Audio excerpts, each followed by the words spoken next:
All I have to say is poor Atlanta. It actually happened. The Ebola virus is now on U.S. soil for the first time in history. They actually flew a person infected with the Ebola virus to Atlanta. Unbelievable. If the Ebola virus spreads, it looks like Atlanta will be the first city to get affected by it. I mean, who governs this type of thing? And who will be held accountable if the Ebola virus is not contained?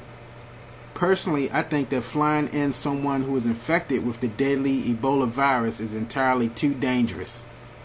There are probably things that these doctors and scientists don't know about the disease.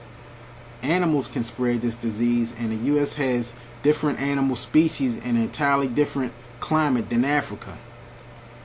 If the Ebola virus were to spread throughout the U.S., it could be disastrous. I think all Americans should be concerned about this, and if I were you, I wouldn't visit Atlanta or plan any vacation trips to the Atlanta area for a while.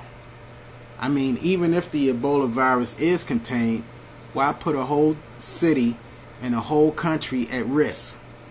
We have enough problems in this country without introducing new deadly viruses. I would like to know what you think about this situation. Please post your comments and don't forget to subscribe to this video channel. Thanks for watching.